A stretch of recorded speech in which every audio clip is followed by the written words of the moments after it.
Hi everyone, my name is Dr. Teresa Chimampam.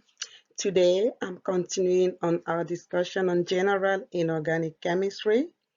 In the previous lecture, I talked about mass and weight. I talked about units, the acceptable units that are used in chemistry, and I also talked about scientific notations. So for today, I'm going to be talking about accuracy and precision, and I will be showing how to do calculations with significant figures. So we start with accuracy and precision. So accuracy is the closeness of a result to the true value. If we carry out experiments in the lab, our target always is to obtain results that are very close to the true value. When we carry out experiments and we obtain results that are very close to the true value, we say that those results are accurate. But when we carry out experiments and the results obtained are not close to the true value, we say that those results are inaccurate. There are many reasons why a set of results might be inaccurate.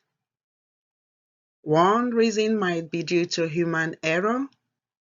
Sometimes when you are carrying out experiments, you might make some mistakes, or you may not have cleaned the glassware that you are using properly, or if the equipment that you are using is not functioning properly, all these can make a set of results to be inaccurate. Precision. Precision shows us how closely a series of the same measurements are to each other. So, chemists always like to repeat experiments in order to confirm reproducibility. So, when we do measurement in chemistry, we try to do it many times to see whether we'll obtain similar results. So when you do the same experiment many times, you'll have a look on all the results to see whether they are close to each other. If they are very close to each other, we then say that those results are precise.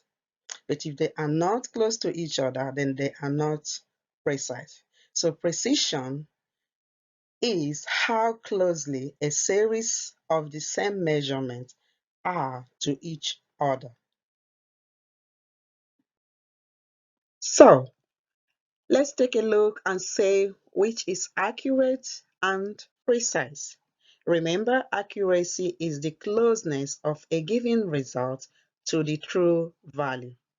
When we talk about precision, if we are doing the same measurement for many times, we try and check how close are the results to each other. If they are very close to each other, we say that those results are precise. So let's have a look on the first one. This has low accuracy and high precision because all the arrows are very close to each other, but they did not meet the target. So high precision, low accuracy. The second one has both high accuracy and high precision because they all met the target and they are all very precise. They are very close to each other. The third one has both low accuracy and low precision because they did not meet the target and also they are far apart from each other. So the best measurement or the best that will be acceptable will be the middle one because it has high accuracy and high precision. The first one, though it has high precision, it still has low accuracy, and this shows that a given set of measurements, even though very precise, can still be inaccurate, as you can see here, because it simply means though the Series of measurements are very close to each other, but they still are not close to the true value. Measurement and significant figures. We use significant figures to express accuracy and precision. So we will have a look now on rules for zeros when counting significant figures. So rule 1, leading zeros are not significant. So let's have a look on this example. So this is an example of a leading zero, and according to rule 1, leading zeros are not significant. So it means you will not count them when you are counting significant figures. So for this, we then count 1 from 8, then 2, then 3. So this has 3 significant figures. So let's have a look on rule 2. In rule 2, captive zeros are significant. So a captive zero is a zero that is between two numbers. For instance, in this value here, this zero is a captive zero because it's between two numbers. So to count the number of significant figures, you need to also count the captive zero. So this will be 1, this will be 2, this will be 3, and then this will be 4. So this has 4 significant figures. So rule 3, trailing zeros are significant. A trailing zero is a zero that comes last. So here you see that this zero comes last, so it is a trailing zero. So when you are counting significant figures, you need to count it as well. So this will then be 1, this will be 2, this will be 3, and the last zero, you need to count it, so it will be 4 because trailing zeros are also counted. So this will then have 4 significant figures. So let's have a look on these examples. So the first one, you need to count from 7, 1, 2, this is 3, so you count these zeros, 4, this is 5, and then this is 6. So this has 6 significant figures. So the second one, you need to count this trailing zero because of rule 3. So you start counting 1, you count 2, you count 3, then 7 is number 4, and you also count your trailing zero. So this will then have 5 significant figures. So I want you to try to count the number of significant figures in the remaining ones so as to make sure that you have familiarized yourself on how to count significant figures. It is important to note that the number of significant figures is independent of the decimal point. Let's have a look at these numbers. How many significant figures do all of these numbers have? So this has 1, 2, and 3. So 3 significant figures. Likewise, this has 1, 2, and 3. So 3 significant figures. So this has 1, 2, 3. 3 significant figures as well. This has 1, 2, 3, 3 significant figures.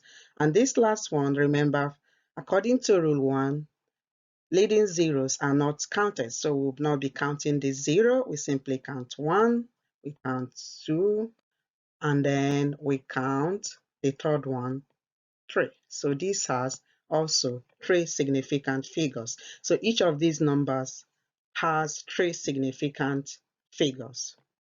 Okay, calculations with significant figures have 2 rules. So we'll be looking at the 2 rules that you must follow when you are doing any calculation involving significant figures. Rule 1. For calculations involving significant figures, you round the result to the smallest number of decimal places. So let's have a look at this example. So you have 34.04m plus 7.312 plus 26m. So if you look at this, it has 2 decimal places, this has 3 decimal places, and this has no decimal place at all. So the smallest number of decimal places is 26, so it has no decimal place at all. So your answer must be rounded up to a whole number. So if you put this in your calculator, you will get 67.352 because the smallest number of decimal places is this 26, which is a whole number. We need to round our answer to a whole number. So our answer then becomes 67. So, rule 2. Accuracy of the final answer cannot be greater than the least accurate measurement. Let's take a look on this example. So 0.353, this has 3 decimal places, and this has only 1. So the least accurate measurement is 3.9 because it has only 1 decimal place. So calculator will give you this value, but you need to round it up to only 1 decimal place because 3.9 is the least accurate measurement. So your answer is then 1.4 cm squared. So this brings us now to the end of lecture 1. This lecture 1 has series A, B, C, and D, and this one is lecture 1E. So there are 5 parts of this lecture. So we have covered science, what science is all about, scientific methods, and we also looked at importance of chemistry. We covered matter and non-matter and the different states of matter. We covered energy, scientific notations, mass and weight, and we also covered precision and accuracy and significant figures. Right, so this is where I'm gonna end today's lecture. Please like this video and subscribe, and I will see you in the next lecture. Bye.